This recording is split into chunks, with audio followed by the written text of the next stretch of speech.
ನಮಸ್ಕಾರ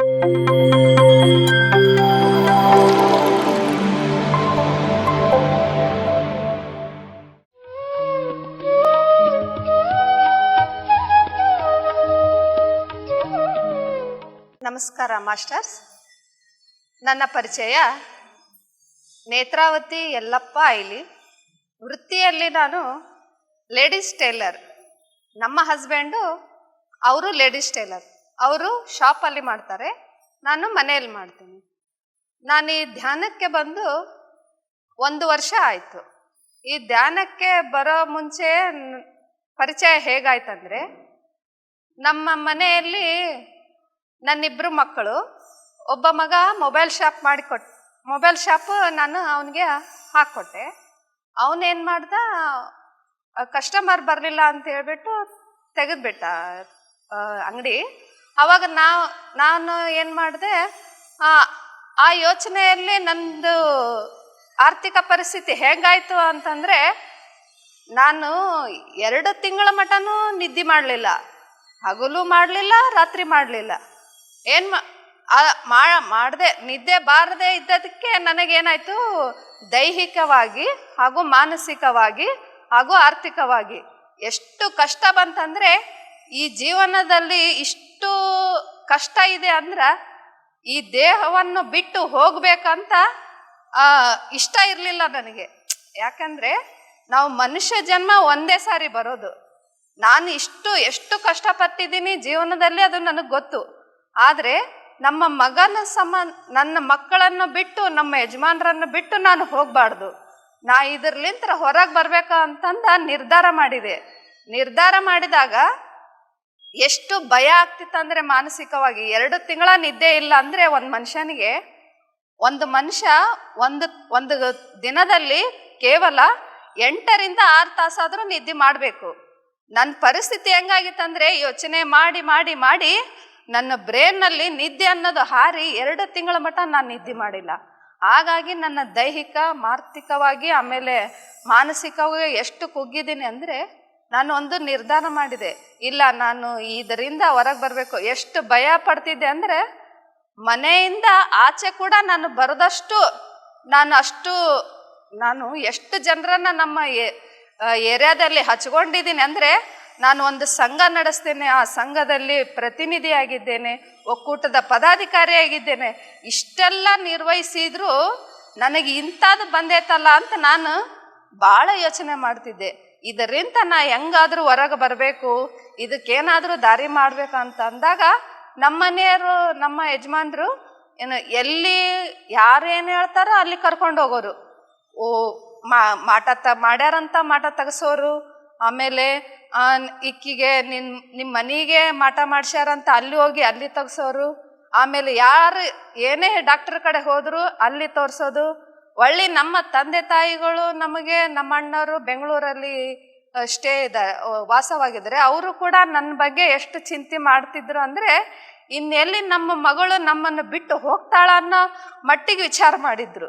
ನಂದು ಒಂದೇ ನಿರ್ಧಾರ, ಹೆಂಗಾದ್ರೂ ನಾನು ಇದರಿಂದ ಹೊರಗೆ ಬರಬೇಕು.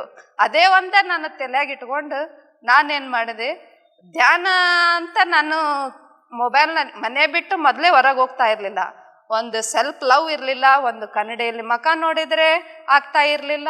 ನಾನು ಹೆಂಗಾಗಿದ್ದೀನಿ ಅಂತಂದರೆ, ನಾನು ಹೊರಗಡೆ ನೋಡೋ ಜನ ಕೂಡ ನನ್ನನ್ನು ಒಂದು ರೀತಿ ನೋಡಿದರು. ಯಾಕೆ ಇವಳು ಈ ಥರ ಆದ್ಲು, ಮನೆ ಬಿಟ್ಟೇ ಬರ್ತಾ ಇರಲಿಲ್ಲ, ಒಳ್ಳೆ ಯಾರ ಜೋಡಿ ಮಾತಾಡ್ತಾ ಇರಲಿಲ್ಲ, ಆಮೇಲೆ ಎಲ್ಲಿ ಬರೋಕ್ಕಾದ್ರೂ ಬರ್ತಾ ಇರಲಿಲ್ಲ, ಎಷ್ಟು ಕರೆದ್ರೂ ಬರ್ತಾ ಇಲ್ಲ. ಯಾಕೆ ಹಿಂಗಾದ್ಲು ನಾನು ನೋಡಿದರೆ ಅಡುಗೆ ಮನೆಯಲ್ಲಿ ನಿಂತು ಬಿಟ್ಟರೆ ಅಡುಗೆ ಮಾಡೋಕ್ಕಾಗ್ತಾ ಇರಲಿಲ್ಲ. ಅಡುಗೆ ಮನೆಗೆ ಹೋಗ್ತಿದ್ದೆ, ಅಲ್ಲಿ ನಿಂದಿರ್ತಿದ್ದೆ. ನಮ್ಮ ಮನೆ ಪರಿಸ್ಥಿತಿ ಹೆಂಗೈತಂದರೆ, ನಮ್ಮ ಯಜಮಾನ್ರು ಅಡುಗೆ ತೊಗೊಂಬರ್ಬೇಕು, ನಾವು ತಿನ್ನಬೇಕು. ನನ್ನ ಮಕ್ಕಳಿಗೆ, ನನ್ನ ಸಣ್ಣ ಮಗ ಇಂಜಿನಿಯರ್ ಓದ್ತಿದ್ದಾನೆ, ಅವನಿಗೆ ಟಿಫನ್ ಮಾಡಬೇಕು. ಹೆಂಗಾಗಿತ್ತು ಪರಿಸ್ಥಿತಿ ಅಂದರೆ, ಹೊರಗಿಂದ ತಂದು ಹೊರಗಲ್ದೆ ತಿನ್ನೋದು ಆಗ್ಬಿಟ್ಟಿತ್ತು. ಹಿಂಗಾದ್ರೆ ನನ್ನ ಜೀವನ ಅಲ್ಲ, ಇದು ನಾನು ಪಡ್ಕೊಂಡ ಜೀವನ ಅಲ್ಲ ಅಂತ ನಾನು ಒಂದು ನಿರ್ಧಾರ ಮಾಡಿ, ಆವಾಗ ನಾನೇನು ಮಾಡಿದೆ, ಬೆಂಗಳೂರಲ್ಲಿ ಡಾಕ್ಟರ್ ಪೂರ್ವಿ ಜಯರಾಜ್ ಅಂತ ಡ್ರಗ್ಲೆಸ್ ಥೆರಪಿಸ್ಟ್ ಇದ್ರು. ಅವ್ರು ಬರೀ ಧ್ಯಾನದ ಬಗ್ಗೆ ಹೇಳ್ತಾ ಇದ್ರು. ಅವ್ರದ್ದು ಆ್ಯಡ್ ಮಾಡಿಕೊಂಡೆ. ಒಳ್ಳೆ ಅವ್ರಿಗೆ ಕಾಲ್ ಮಾಡಿದೆ ನಾನು, ಹಿಂಗಾಗೈತಿ, ನಾನು ನಿಮ್ಗೆ ಅಪಾರ್ಟ್ಮೆಂಟ್ ತೊಗೋಬೇಕಂದ್ರೆ ಅವ್ರೇನಂದ್ರು 2 ದಿನ ಬೇಕಂದ್ರು. ಅಲ್ಗೂ ನಮ್ಮ ಅಣ್ಣಾರಿಗೆ ಹೇಳಿದೆ, ಹೋಗಿ ಅಣ್ಣ ಅಲ್ಲಿ ನೋಡಿ, ನಾನು ಅಲ್ಲಿ ಟ್ರೀಟ್ಮೆಂಟ್ ತೊಗೊತೀನಿ, ಡ್ರಗ್ಲೆಸ್ ಥೆರಪಿ ಬೇಕು ಇವಾಗ. ಎದಕ್ಕಂದ್ರೆ ನಾನು ಆಲ್ರೆಡಿ ಮಾನಸಿಕ ರೋಗಿಯನ್ನು ನೋಡಿಬಿಟ್ಟಿದ್ದೆ. ಆ ಸ್ಥಿತಿ ನನಗೆ ಬಂದೇ ತಂದಿಂದ ನಾ ಇದರಿಂದ ಹೊರಗೆ ಬರಲೇಬೇಕಂತ ನಿರ್ಧಾರ ಮಾಡಿ ನಾ ಏನು ಮಾಡಿದೆ, ನಮ್ಮ ಅಣ್ಣವ್ರಿಗೆ ಹೇಳಿದೆ. ನಮ್ಮ ಅಣ್ಣ ಹೋಗ್ಬಿಟ್ಟು ಅಲ್ಲಿ ನೋಡ್ಕೊಂಬಂದ. ತಂಗಿ 2 ದಿನ ಬೇಕಂತೆ ನೀನು ಹೋಗಕ್ಕೆ ಅಲ್ಲಿ ಅಪಾಯಿಂಟ್ಮೆಂಟ್ ತೊಗೊಳಕ ಅಂತ. ನಾನೇನು ಮಾಡಿದೆ, ಹೋಗ್ಲಿ ಬಿಡು ಅಂತ ಸುಮ್ಮನೆ ಬಿಟ್ಟೆ. ಆವಾಗ ನನಗೆ ಅದೇ ಮೊಬೈಲ್ ನೋಡ್ತಾ PMC ಕನ್ನಡ ಚಾನಲ್ ನೋಡಿದೆ. ಪತ್ರಿಜಿ ಗುರುಗಳು ಅಂತ ಅಲ್ಲಿ ಓದಿ ನಾನು ಅದನ್ನು ಯೂಟ್ಯೂಬ್ ಓಪನ್ ಮಾಡಿ ನೋಡಿದಾಗ PMC ಕನ್ನಡ ಚಾನಲಲ್ಲಿ ಧ್ಯಾನ ಪರಿಚಯ ಅಂತ ಇತ್ತು. ಅಲ್ಲಿ ಅವಾಗ ಅವರು ಅನುಭವನ ಹಂಚ್ಕೊತಾ ಇದ್ರು. ನಾನೇನು ಮಾಡಿದೆ, ಪೂರ್ವಿ ಜಯರಾಜ್ ಅವರ ಯೂಟ್ಯೂಬ್ ನೋಡೋ ಮುಂದೆನೆ ನಾ ಮನೆಯಲ್ಲಿ ಧ್ಯಾನ ಸ್ಟಾರ್ಟ್ ಮಾಡಿದೆ. ಧ್ಯಾನ ಸ್ಟಾರ್ಟ್ ಮಾಡಿ 3 ತಿಂಗಳಾದರೂ ನನಗೆ ಧ್ಯಾನ ಸ್ಥಿತಿಯಲ್ಲಿ ಹೋಗೋದು ಆಗ್ತಾ ಇರಲಿಲ್ಲ. ಆಗದೇ ಇದ್ದಾಗ ಯಾವಾಗ ನಾವು ದೇಹ ಸ್ಥಿತಿ ಧ್ಯಾನ ಸ್ಥಿತಿಗೆ ಹೋಗ್ತೀವಿ, ಆಗ ಮಾತ್ರ ನಾವು ನಮ್ಮನ್ನು ಪರಿವರ್ತನೆ ಮಾಡ್ಕೊಡಕ್ಕೆ ನಮಗೊಂದು ಅವಕಾಶ ಸಿಗುತ್ತೆ. ಹಾಗಾಗಿ ನಾನೇನು ಮಾಡಿದೆ, ಪತ್ರಿಜಿ ಗುರುಗಳದ್ದು PMC ಕನ್ನಡ ಚಾನಲ್ ನೋಡಿದೆ. ಅದೇ ನೋಡ್ತಾ ಇರುವಾಗ ನಮ್ಮ ಸಿಸ್ಟರ್ ನಮ್ಮ ಮನೆಗೆ ಬರ್ತಾ ಇದ್ಲು, ಹೋಗ್ತಾ ಇದ್ಲು.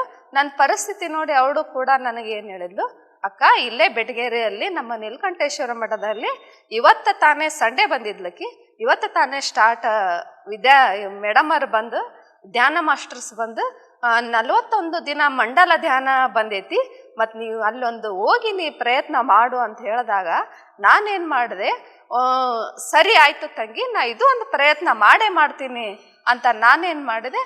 ಸೋಮವಾರ ಸಾಯಂಕಾಲ 7 ಗಂಟೆಗೆ ನಮ್ಮ ಮನೆಯವರಿಗೆ ಹೇಳಿದೆ ನಾನು, ಇಲ್ಲ ನನಗೆ ಅಲ್ಲಿ ಒಂದು ಮಂಡಲ ಧ್ಯಾನ ಇದೆ, ನಮ್ಮ ತಂಗಿ ಎಳೆಯ ಅಲ್ಲಿ ನನ್ನ ಕರ್ಕೊಂಡೋಗಿ ಅಂತ. ನಾನು 7 ಗಂಟೆ 6:30ಗೆ ರೆಡಿ ಆದ್ರೆ ನಮ್ಮ ಮನೆಯವರು ಗಾಡಿ ಮೇಲೆ ಬಂದು ನನ್ನ ಕರ್ಕೊಂಬರ್ತಿದ್ರು. ಯಾಕೆಂದರೆ ನಾನು ಹೊರಗೆ ಬರೋಕ್ಕೆ ಇಷ್ಟ ಇರಲಿಲ್ಲ, ಈ ಪ್ರಪಂಚನೇ ನನಗೆ ಇಷ್ಟ ಆಗ್ತಿರ್ಲಿಲ್ಲ. ಆ ಟೈಮ್ನಲ್ಲಿ ನಮ್ಮ ಮನೆಯವರು ದಿನ ಸಾಯಂಕಾಲ ಬಂದು ಕರ್ಕೊಂಡೋಗಿ ನೀಲಕಂಠೇಶ್ವರ ಮಠ ಕಡೆ ಬಿರ್ತಿದ್ರು. ನಾನು ಅಲ್ಲಿ ಬಂದು 1 ತಾಸುಗಳ ಕಾಲ ನಾನು ಧ್ಯಾನ ಸ್ಥಿತಿಗೆ ಬಂದೆ. ಆ ಧ್ಯಾನ ಮಾಡ್ತಾ ಮಾಡ್ತಾ 41 ದಿವಸ 8 ಗಂಟೆಗೆ ಧ್ಯಾನ ಮುಗಿತಿತ್ತು. ಅಲ್ಲಿಂದ ಆಟೋ 20 ರೂಪಾಯಿ, ಹೋಗ್ತಾ 20 ರೂಪಾಯಿ, ಬರ್ತಾ 20 ರೂಪಾಯಿ. ನಾನು ಏನಾದರೂ ಇದ್ರಾಗೊಂದು ಕಾಣ್ಕೋಬೇಕಂತ ನಾನು ನಿರ್ಧಾರ ಮಾಡಿ ಅಲ್ಲಿ 41 ದಿವಸದ ಮಂಡಲ ಧ್ಯಾನದಲ್ಲಿ ನನ್ನ ಅಲ್ಲಿ ಮಾಸ್ಟರ್ಸ್ ಬರ್ತಿದ್ರು. ಹೆಂಗೆ ಬರ್ತಿದ್ರು ಅಂದರೆ ದಿನಕ್ಕೆ 2 ಹಂಗೆ ಮಾಸ್ಟರ್ಸ್ ಬರ್ತಿದ್ರು. ಅವರು ನಮಗೆ ಹೇಳ್ಕೊಡ್ತಿದ್ರು ಧ್ಯಾನ ಸ್ಥಿತಿಗೆ ಹೋಗೋದು ಹೆಂಗೆ, ಸ್ವಾಧ್ಯಾಯ ಮಾಡೋದು ಹೆಂಗೆ, ಸಾಷ್ಟಾಂಗ ಮಾಡೋದು ಹೆಂಗೆ, ಧ್ಯಾನ ಸ್ಥಿತಿಗೆ ಹೋಗೋದು ಹೇಗೆ ಅಂತ ಹೇಳ್ತಿದ್ರು. ಒಂದು 50 ನಿಮಿಷ ಧ್ಯಾನ ಮಾಡ್ತಾ ಇದ್ವಿ, 10 ನಿಮಿಷ ಅನುಭವ ಹಂಚ್ಕೊಳಕ್ಕೆ ಹೇಳ್ತಾ ಇದ್ರು. ಅನುಭವನ ಹಂಚ್ಕೊಳ್ಳಲಿಕ್ಕೆ ಅವರು ಹೇಳ್ತಿದ್ದೇನು, ನೀವು ಧ್ಯಾನ ಮಾಡ್ತಾ ಹೋದಂಗೆಲ್ಲ ನಿಮ್ಮ ಆರ್ಥಿಕ ಪರಿಸ್ಥಿತಿ, ಆಮೇಲೆ ನಿಮ್ದು ಎಲ್ಲಾದರೂ ಹಣಕಾಸಿಂದು ಎಲ್ಲರೂ ಸಿಕ್ಕಾಕೊಂಡ್ರು ಬರ್ತಾ ಇತ್ತು, ಆಮೇಲೆ ನಿಮ್ಮ ಪ್ರಗತಿ ಆಗ್ತಿತ್ತು, ನಿಮಗೆ ಕೆಲಸ ಹೆಂಗೆ ಬರ್ತಾವ ಅಂದ್ರೆ ಆ ಟೈಪ್ ನಿಮಗೆ ಕೆಲಸ ಬರ್ತಾ ಇದ್ವು. ಅವಾಗ ಅವ್ರು ಹೇಳಿರೋದನ್ನು ಕೇಳಿಸ್ಕೊತಾ ಇದ್ದೆ. ಎದ್ದು ಹೋಗಿ ಮಾತಾಡೋದು ನನಗೆ ಗೊತ್ತಿರಲಿಲ್ಲ. ಮೊದಲೆಲ್ಲ ಗೊತ್ತಿತ್ತು, ಆದರೆ ನಾನು ಫಸ್ಟ್ ಇಲ್ಲಿ ನನ್ನನ್ನು ನಾನು ಪರಿವರ್ತನೆ ಮಾಡ್ಕೋಬೇಕಂತ ನಿರ್ಧಾರ ಮಾಡಿ ಎಷ್ಟು ಸಾರಿ ಮೇಡಮ್ ಅವರು ಅನುಭವ ಹಂಚ್ಕೊಳ್ಳಿ ಅಂತ ಕೇಳಿದ್ರು ಕೂಡ 41 ದಿವಸ ಮಾತ್ರ ನಾನು ಧ್ಯಾನ ಮಾಡ್ತಾ ಬಂದಾಗ ನಾನು ಧ್ಯಾನ ಸ್ಥಿತಿಗೆ ಹೋಗ್ತಾ ಬಂದೆ.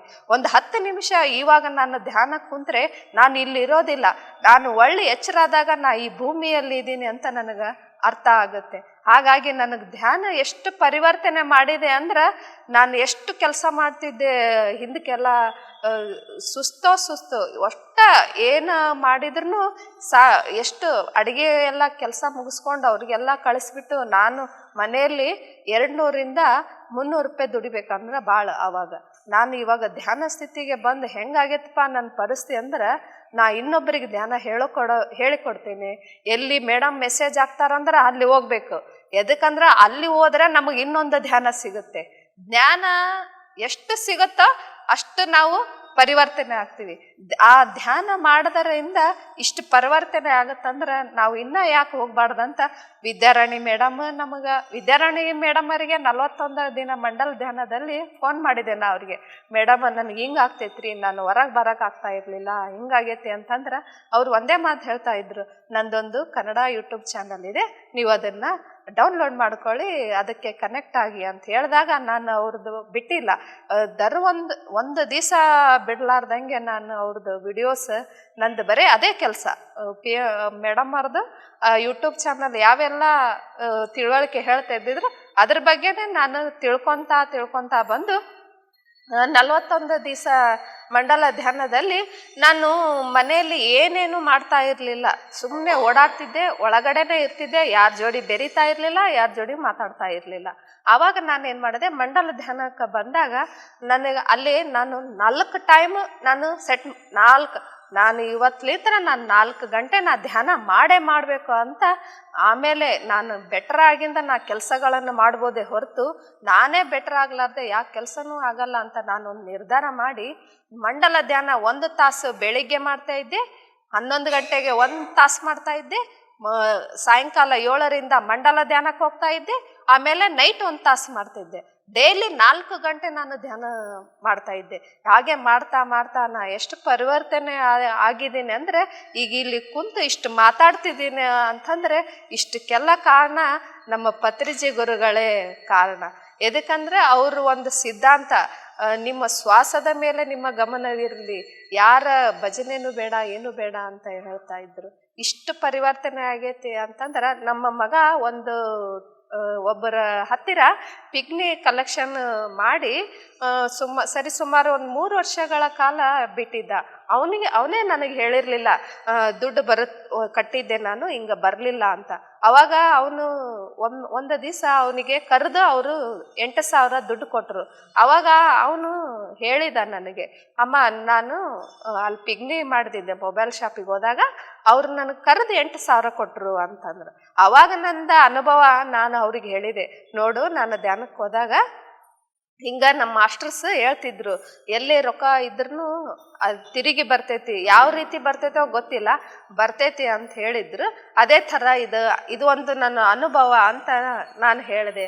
ಹೌದಾ ಅಮ್ಮ ಅಂತ ಅವನು ಎಷ್ಟು ಸಂತೋಷ ಪಟ್ಟದಂದರೆ, ಈಗ ನಾನು ಧ್ಯಾನ ಮಾಡಿ ಎಷ್ಟು ಪರಿವರ್ತನೆ ಆಗಿದ್ದೇನೆ ಅಂದರೆ, ನಮ್ಮ ಯಜಮಾನರು ಕೂಡ ಧ್ಯಾನ ವಾಕಿಂಗ್ ಹೋಗ್ತಾರೆ. ಬೆಳಿಗ್ಗೆ 5 ಗಂಟೆಯಿಂದ ಹೋಗಿ ಬೆಳಿಗ್ಗೆ 7 ಗಂಟೆಗೆ ರಿಟರ್ನ್ ಬಂದು ಅವ್ರೇನು ಮಾಡ್ತಾರೆ, ಅಂಗಡಿಗೆ ಹೋದ್ರೆ ಮೇಡಮ್ ಅವ್ರದ್ದು ಯೂಟ್ಯೂಬ್ ಚಾನಲ್ ಕೇಳ್ತಾನೆ ಕೆಲಸ ಮಾಡೋದು.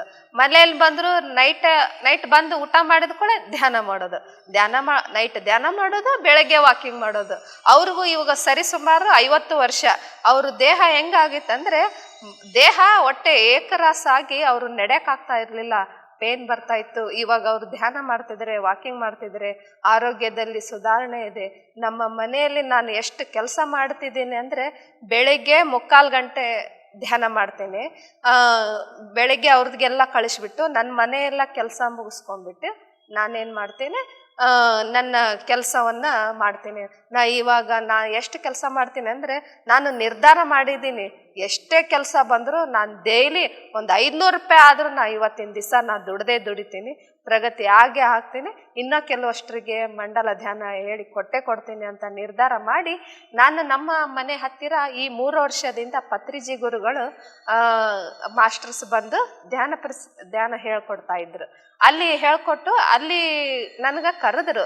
ಆದರೆ ನಮ್ಮ ತಲೆನೇ ಏನು ಇಟ್ಕೊಂಡಿದ್ವಿ, ವಯಸ್ಸಾದವರು ಮಾತ್ರ ಧ್ಯಾನ ಮಾಡ್ಬೇಕಂತ ನನ್ನ ತಲೆಯಲ್ಲಿತ್ತು.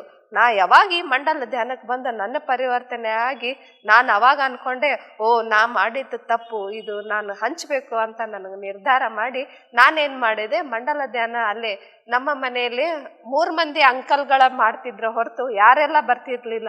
ಇವಾಗ ನಾವು ನಮ್ಮ ಮಾಸ್ಟರ್ಸ್ ಕ್ಲಾಸ್ನಲ್ಲಿ ಎಷ್ಟು ಜನ ಇದ್ದೀವಿ ಅಂತಂದರೆ, ಕನಿಷ್ಠ ಅಂದ್ರೆ ಒಂದು 15 ಜನ ಆದರೂ ನಾವು ಅಲ್ಲಿ ಧ್ಯಾನ ಮಾಡ್ತಾ ಇದ್ದೀವಿ.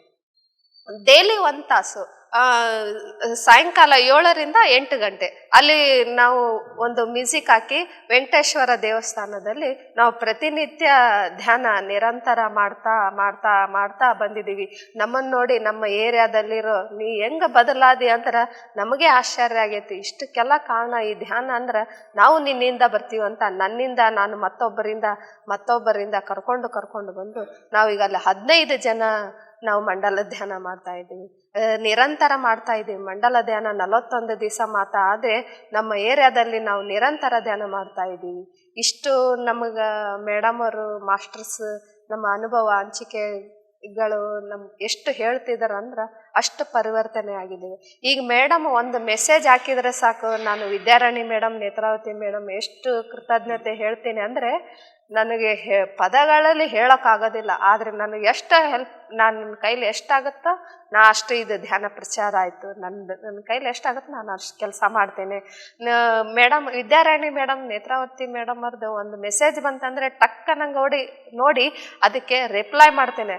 ನನಗೆ ಇಂಗ್ಲೀಷ್ ಬರೋದಿಲ್ಲ, ಆದರೂ ಅವರು ಕನ್ನಡದಲ್ಲಿ ಹಾಕ್ತಾರೆ. ನಮಗೆ ಕನ್ನಡದಲ್ಲಿ ಹಾಕಿದಾಗ ಅದಕ್ಕೆ ನಾನು ಇಂಗ್ಲೀಷ್ ಟೈಪ್ ಮಾಡಕ್ಕೆ ಬರಲ್ಲ. ನಾನು ಎಜುಕೇಷನ್ SSLC ಆಗೈತೆ, ಆದರೂ ನನಗೆ ಇಂಗ್ಲೀಷ್ ಟೈಪ್ ಮಾಡಕ್ಕೆ ಬರಲ್ಲ. ಹಾಗಾಗಿ ನಾನು ಹೆಬ್ಬಟ್ಟನ್ನು ನನ್ನ ತಮ್ಮನ್ನು ಕಳಿಸಿ ಅವರಿಗೆ ರಿಪ್ಲೈ ಮಾಡ್ತೇನೆ. ಅವರು ಎಲ್ಲಿ ಮೀಟಿಂಗ್ ಐತಂದ್ರೆ ಅಲ್ಲಿ ಬಂದು ಅವ್ರು ಹೇಳಿದರು ನನಗೆ, ನಿಮ್ಮದು ಟೀಮ್ ಒಂದು 10 ಜನದ ಟೀಮ್ ಮಾಡಿ ಅನುಭವ ಹಂಚ್ಕೊಳ್ಳೋಕ್ಕೆ ನಿಮ್ಗೆ ಅವಕಾಶ ಮಾಡಿಕೊಡ್ತೀವಿ. ಇದು ನಾವು ಬಿಡಬಾರ್ದಂತ ನಾನು ನಮ್ಮ ಮನೆಯಲ್ಲಿ ನಮ್ಮ ಟೀಮ್ನಲ್ಲಿ ಒಂದು 5 ಅವ್ರ ಲಿಸ್ಟ್ ಕೊಟ್ಟತಕ್ಕಂಥ ಎಲ್ಲ ಮಾಸ್ಟರ್ಸ್ಗಳಿಗೂ ಕಾಂಟ್ಯಾಕ್ಟ್ ಮಾಡಿ ಅವರು ಎಷ್ಟು ಮಂದಿ ಸಾಧ್ಯ ಆಗುತ್ತೋ ಅಷ್ಟು ಮಂದಿನ ನಾ ಇವತ್ತಿಲ್ಲಿ ಈ PMC ಕನ್ನಡ ಚಾನಲ್ ಬೆಂಗಳೂರಿಗೆ ಅನುಭವ ಹಂಚಿಕೆ ಕೊಳ್ಳಿಕ್ಕೆ ಸಾಧ್ಯನೋ ಅಷ್ಟು ನಾನು ನನ್ನ ಕೈಲಾದಷ್ಟು ಮಾಡಿದೆ. ಮೇಡಮ್ ಅವರು ಎಲ್ಲೇ ಒಂದು ಮೀಟಿಂಗಿಗೆ ಕರೆದ್ರು ನಾನು ಏನೇ ಕೆಲಸ ಇದ್ರೂ ಅದನ್ನು ಬದಿಗೊತ್ತಿ ನಾನು ಮನೇಲಿ ಹೋಗಿ ಮಾಡ್ತೀನಿ. ಅದು ಹೆಂಗಾಗತ್ತೆ ಅಂತಂದರೆ ಅದ್ಭುತ. ಅದು ಹೆಂಗಾಗುತ್ತೆ ಅಂದರೆ ನಾವು ಯಾರಿಗೆ ಏನೋ ಒಂದು ಕೆಲಸ ಮಾಡಿಕೊಡ್ತೀವಿ ಅಂತಂದರೆ ಅದು ತಾನಾಗೆ ಆಗುತ್ತೆ.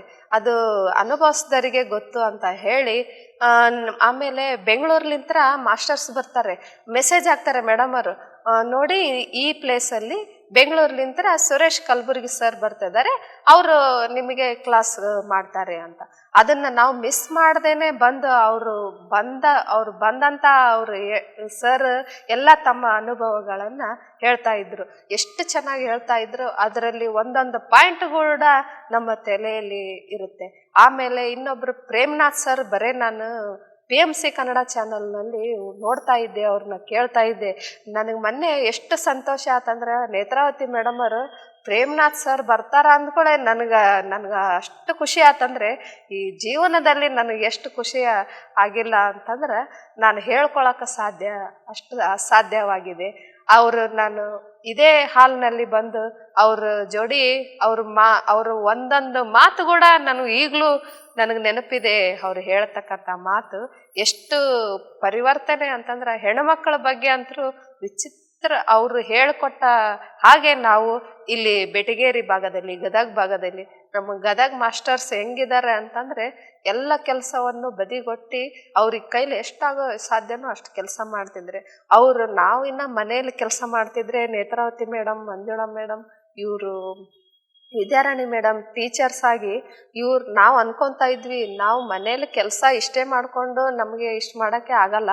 ಮೇಡಮ್ ಅವರು ಅಷ್ಟೆಲ್ಲ ಟೀಚರ್ಸ್ ಕೆಲಸ ಮಾಡಿ, ಮನೆ ಕೆಲಸ ಮಾಡಿ ಈ ಧ್ಯಾನ ಪ್ರಚಾರ ಹೆಂಗೆ ಮಾಡ್ತಿದ್ದಾರೆ ಅಂದರೆ ಆ ಪತ್ರಿಜಿ ಗುರುಗಳ ಆಶೀರ್ವಾದನೇ ಕಾರಣ ಅಂಥೇಳಿ ಎಷ್ಟು ಹೇಳ್ತೀನಿ ಅಂದರೆ ಅಷ್ಟು ನನಗೆ ಭಾಳ ಖುಷಿಯಾಗಿದೆ. ಇನ್ನು ಮುಂದೇನು ನಾವು ಎಲ್ಲಿ ಪ್ರಚಾರ, ಈ ಗದಗದಲ್ಲಿ ಧ್ಯಾನ ಪ್ರಚಾರ ಬಂದ್ಬಿಟ್ಟು 2021ರಲ್ಲಿ ಬಂದಿದೆ. ನಾನು 2024ರಲ್ಲಿ ಬಂದಿದ್ದೀನಿ. ಇವಾಗ ಧ್ಯಾನ ಸ್ಟಾರ್ಟ್ ಮಾಡಿ 1 ವರ್ಷ ಆಯಿತು. ಎಷ್ಟು ಬದಲಾವಣೆ ಆಗಿದೆ ಅಂದರೆ ಆರ್ಥಿಕವಾಗಿ, ದೈಹಿಕವಾಗಿ, ಮಾನಸಿಕವಾಗಿ ಎಲ್ಲರ ಜೋಡಿ ನಾನು ಇನ್ನೊಬ್ಬರಿಗೆ ತಿಳಿಸುವಷ್ಟರ ಮಟ್ಟಿಗೆ ನಾನು ಬೆಳೆದಿದ್ದೀನಿ. ಅಂದರೆ ಅದಕ್ಕೆಲ್ಲ ಒಂದೇ ಒಂದು ಮಾರ್ಗ ಅಂದರೆ ಧ್ಯಾನ. ದವಾಖಾನೆಯಿಂದ ನಾವು ಹಾಸ್ಪಿಟಲ್ ಬೇಡ. ಪತ್ರಿಜಿ ಗುರುಗಳು ಒಂದೇ ಮಾತು ಹೇಳ್ತಾರ, ನೋ ಮೆಡಿಸನ್ ನೋ ಡಾಕ್ಟರ್ ಅಂತ ಹೇಳ್ತಿದಾರ. ಅದು 100% ನನ್ನ ಜೀವನದಲ್ಲಿ ಆಗಿದೆ ಅಂದ್ರೆ ಅದು ಭಾಳ ಭಾಳ ನನಗೆ ಹೆಮ್ಮೆ ತರೋ ವಿಷಯ. ಎಷ್ಟು ಇನ್ನೂ ನೀವು ಸಂಜೆ ಮಟ್ಟ ಕುಂತು ಮಾತಾಡಿಸ್ತೀನಿ ಅಂದ್ರು ನಾನು ಮಾತಾಡಕ್ಕೆ ತಯಾರದೀನಿ. ಆದರೆ ಎಲ್ಲರ ಅನುಭವಗಳನ್ನು ಹಂಚಿಕೊಂಡ್ರೆ ಈ ದೇಶಕ್ಕೆ, ಈ ರಾಜ್ಯಕ್ಕೆ, ಈ ಊರಿಗೆ ಒಂದು ಅನುಭವ ಹಂಚಿಕೆ ಆಗಬೇಕು.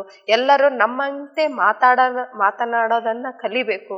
ಇವಾಗ ನಾವು ಬರೇ ಇಲ್ಲಿ ಬಂದು ಕೂತ್ರೆ ನಮಗೆ ಮೈಯೆಲ್ಲ ಗಡಗಡ ನಡಗುತ್ತೆ. ನಾವು ಹೆದರಬಾರ್ದು ಯಾವುದೇ ಕಾರಣಕ್ಕೂ.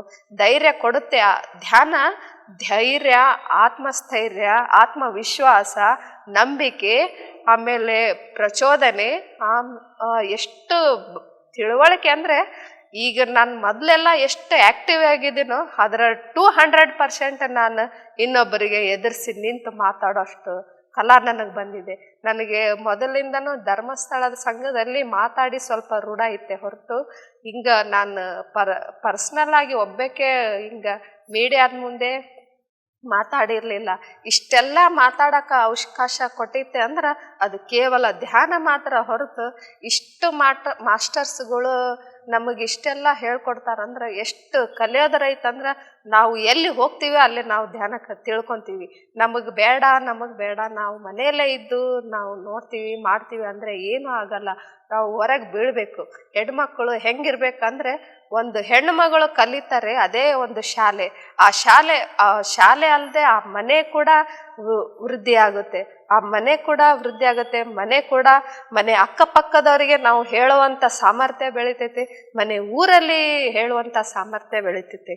ಇಷ್ಟು ನನಗೆ ಮಾತಾಡಕ್ಕೆ PMC ಕನ್ನಡ ಚಾನಲ್ ಇವತ್ತು ನನಗೊಂದು ಅವಕಾಶ ಕೊಟ್ಟಾರಂದ್ರೆ ಇವತ್ತಿನ ದಿನ ನಾ ಎಂದೂ ಮರೆಯೋಕ್ಕಾಗಲ್ಲ.